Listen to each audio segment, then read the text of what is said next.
ચક્કાજામ માટે કુખ્યાત થઈ ગયેલ જાડેશ્વરના સરદાર બ્રિજના મુદ્દે ભરૂચ જિલ્લા કોંગ્રેસે દેખાવો યોજી ભાજપા પર કામગીરીમાં ઢીલાસ દાખવવાનો આરોપ મૂક્યો હતો। 3-4 વર્ષથી જાડેશ્વરના સરદાર બ્રિજને સમાંતર બ્રિજના અભાવે દિલ્હી મુંબઈ વચ્ચેનો વાહન વ્યવહાર સતત અવરોધાતો રહે છે, જેના કારણે શિરોવેદના સમાન ચક્કાજામની સ્થિતિનું નિર્માણ થઈ રહ્યું છે। વહીવટી તંત્ર દ્વારા ચક્કાજામની સ્થિતિને નાથવા વિવિધ કવાયત કરવામાં આવે છે, આમ છતાં થોડા સમય બાદ ચક્કાજામ થતા વાહન ચાલકોને ભારે હાલાકીનો સામનો કરવો પડે છે। આ મુદ્દે ભાજપ અને કોંગ્રેસ વચ્ચે અવારનવાર આક્ષેપ પ્રતિ આક્ષેપ થતા રહ્યા છે। ત્યારે ભરૂચ જિલ્લા કોંગ્રેસ દ્વારા જાડેશ્વર ચોકડી ખાતે સરદાર બ્રિજના ચક્કાજામના મુદ્દે હાથમાં બેનરો અને સૂત્રોચ્ચાર સાથે ભાજપ અને કેન્દ્ર તેમજ રાજ્ય સરકાર વિરુદ્ધ દેખાવો યોજવામાં આવતા થોડા સમય માટે નેશનલ હાઈવે નંબર 8 પર ઉત્તેજના પ્રસરી જવા પામી હતી અને સ્થિતિ વણસે નહીં તે માટે પોલીસ કાફલો પણ દોડી આવ્યો હતો।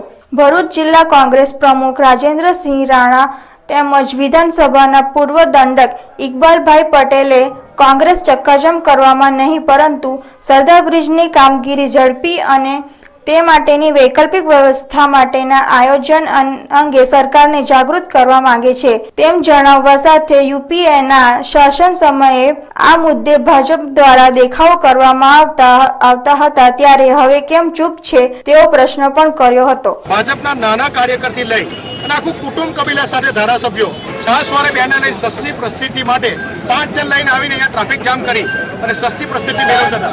છેલ્લા 1 વર્ષ 1.5 વર્ષથી એમનું રાજ છે। ગુજરાતમાં તો 20 વર્ષથી રાજ છે, છતાં હવે આવનાર દિવાળી છે, નવરાત્રના તહેવારના દિવસો આવી રહેલા છે, લોકો હાલાકી ભોગવી રહેલા છે, તો એમને શું સમસ્યા હલ કરી? હવે કેમ દેખાતા નથી? હવે કેમ ભૂગર્ભમાં જતા રહ્યા છે?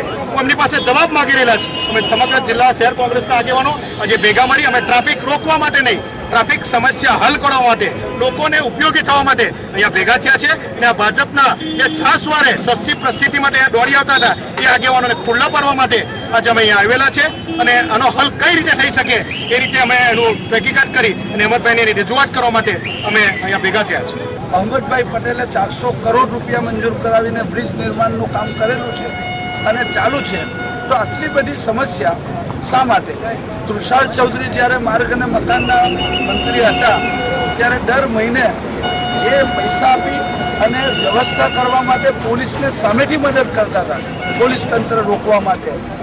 તો અમારી માંગણી એ છે કે ભાઈ જે છાસવારે અહીંયા ટ્રાફિક બ્લોક થાય છે એ ઊંઘતી સરકારને, લોકોના છેતરીને મત લઈ ગયેલી સરકારને, अच्छे दिनનો વાયદો કરીને આવેલી સરકારને અમે ઢંઢોળવા આવેલા છે અને અમે લોકોને મદદ કરવા આવેલા છે। સરકારને અમે કહેવા માંગીએ છીએ કે આ સમસ્યા દૂર કરવા માટે તમે પગલાઓ લો અને કોંગ્રેસ પક્ષનું નેતૃત્વ આજે અમારા પ્રમુખશ્રી અહીંયા લીધેલું છે, અમારા બધા જ આગેવાનો અહીંયા છે અને લોક પ્રશ્નોમાં મદદ કરવા અમે આવેલા છે। જિલ્લા કોંગ્રેસના વિરોધ પ્રદર્શનમાં જિલ્લા કોંગ્રેસ પ્રમુખ ઉપરાંત જંબુસરના પૂર્વ ધારાસભ્ય કિરણસિંહ મકવાણા, શહેર પ્રમુખ કિરણ ઠાકોર, તાલુકા પ્રમુખ દિલાવર પટેલ સહિત અન્ય અગ્રણીઓ અને કોંગી કાર્યકરો ઉપસ્થિત રહ્યા હતા।